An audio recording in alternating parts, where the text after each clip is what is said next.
किसका पढ़ने जा रहे हैं, एक है एक्सोथर्मिक और एक है इंडोथर्मिक। आप सभी स्टूडेंट इसको बहुत ध्यान से समझेंगे क्योंकि आगे 12th क्लास में केमिकल काइनेटिक में ये टॉपिक का यूज होना है और भी बहुत सारे चैप्टर में एक्सोथर्मिक और इंडोथर्मिक के कॉन्सेप्ट का जरूरत पड़ता है। जैसे ली चैटलियर प्रिंसिपल आप पढ़ेंगे इसी 11th क्लास में, तो वहां भी जरूरत पड़ेगा।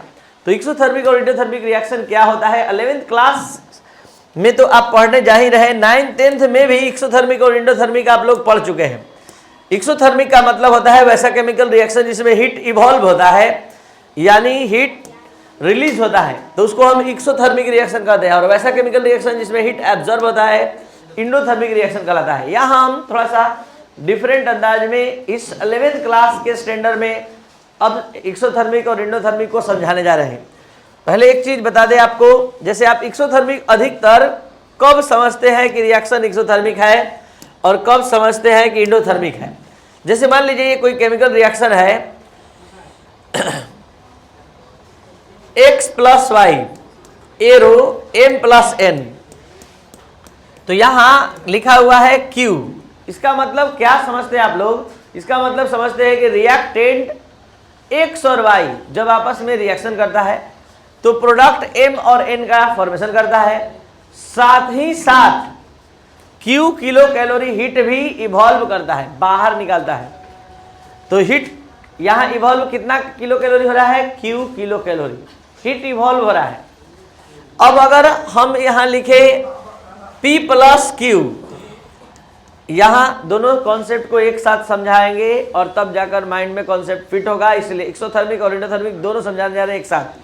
अगर हम यहाँ लिखेंगे Q और यहाँ बन गया A प्लस B, तो आप सभी स्टूडेंट समझेंगे इस बात को। यहाँ थोड़ा चेंज करके ले रहे हैं M प्लस N और ये Q। तो इसका क्या मतलब है इस रिएक्शन में कि M और N एज ए रिएक्टेंट के रूप में है। ये रिएक्शन करके प्रोडक्ट तभी बनाएगा जब ये Q किलो कैलोरी हीट को एब्जॉर्ब करेगा, एब्जॉर्ब करेगा तब ये बनाएगा किसको, प्रोडक्ट को। और इसमें क्या कॉन्सेप्ट है कि ये रिएक्टेंट तभी प्रोडक्ट, मतलब रिएक्टेंट जब प्रोडक्ट में बदलेगा, चेंज होगा, तो साथ साथ Q किलो कैलोरी हीट को रिलीज करेगा। आपको बता दें कि ये 9th 10th का कॉन्सेप्ट था कि आप हमेशा इसको कभी एरो के बाद लिखते थे, कभी एरो के पहले। एरो के बाद लिखते थे तो आप समझते थे कि रिलीज हो रहा है, और एरो के पहले लिखते थे तो एब्जॉर्ब हो रहा है। IUPAC के रिकमेंडेशन के अनुसार अब आप हीट गेन और हीट लॉस को कभी भी लिखेंगे तो एरो के पहले लिखेंगे। तो ये वाला तो एरो के पहले है ही, ये एरो के पहले नहीं है। तो ये एरो के पहले नहीं है तो इसको इधर लाएंगे, तो आप ही बताइए, ये प्लस में है तो इधर आएगा तो किस चीज में लिखाएगा। तो आज के बाद याद रखिएगा कि ये एक्सोथर्मिक रिएक्शन था और ये इंडोथर्मिक है। तो एक्सोथर्मिक रिएक्शन में हमेशा चेंज इन एंथैल्पी का वैल्यू जो निगेटिव में होता है, और इंडोथर्मिक रिएक्शन के लिए चेंज इन एंथैल्पी का वैल्यू हमेशा पॉजिटिव में होता है। और ये तो आप समझ ही रहे हैं कि such type of chemical reaction in which heat is evolved is called exothermic reaction and heat is absorbed is called endothermic reaction। लेकिन यहाँ जो मेन कॉन्सेप्ट हमने दिया इसको समझने का प्रयास कीजिए। अब हम जिसका बात कर रहे थे कि हम आप लोग को 11th स्टैंडर्ड के अनुसार इस एक्सोथर्मिक और इंडोथर्मिक का कॉन्सेप्ट देने जा रहे हैं। तो ये कॉन्सेप्ट है, यहाँ पर ध्यान से समझ लीजिए। x plus y minus Q equilibrium sign M plus N, या सिंगल एरो भी दे सकते हैं, जरा ध्यान दीजिए। ये है रिएक्टेंट, ये है प्रोडक्ट।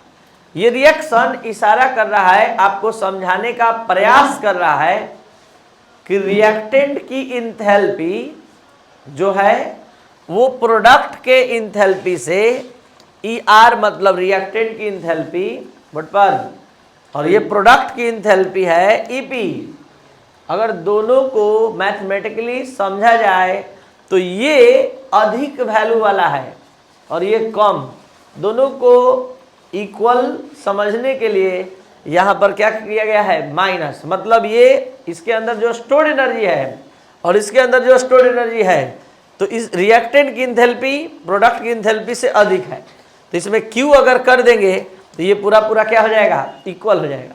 तो इसको हम कैसे डिफाइन करेंगे, वैसा केमिकल रिएक्शन जिसमें रिएक्टेंट की इंथैल्पी का मान प्रोडक्ट की इंथैल्पी से अधिक होता है। तभी तो यहाँ -Q करने के बाद देखिए, केमिस्ट्री में एरो का मतलब क्या होता है, मैथ में इक्वल।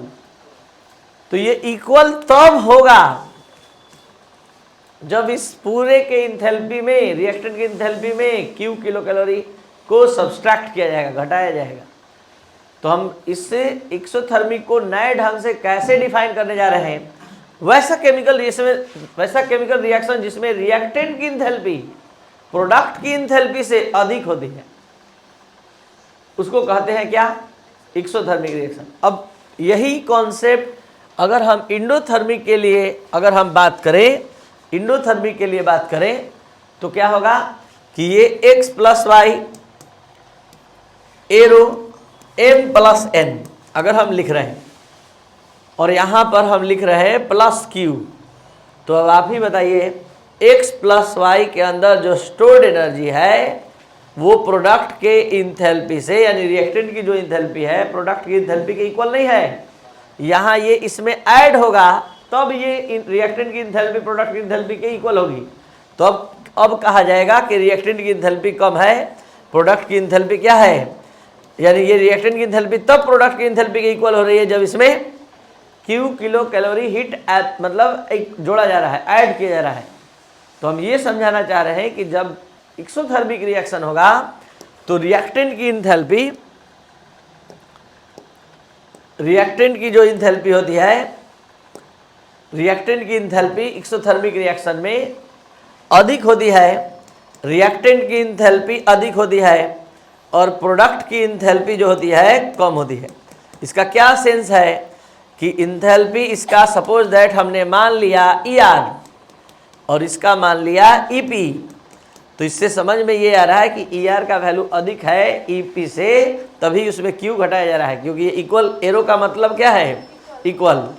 तो यहाँ पर ER is greater than EP और यहाँ पर क्या गया, ER is less than EP। क्या कॉन्सेप्ट क्लियर हुआ आप लोग का?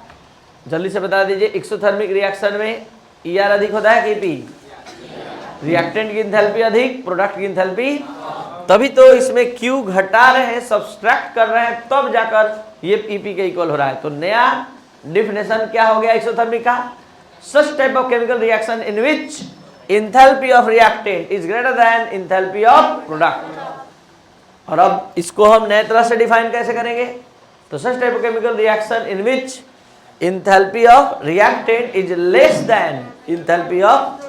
तो ये जो डिफिनेशन था यही नया था आपके लिए जो आपने समझा। तो ये था एक्सोथर्मिक और इंडोथर्मिक का क्लास। नेक्स्ट क्लास हम लेकर आ पाएंगे enthalpy of reaction, enthalpy of formation, enthalpy of neutralisation और इंथैल्पी ऑफ कंबशन। आज हम इतना ही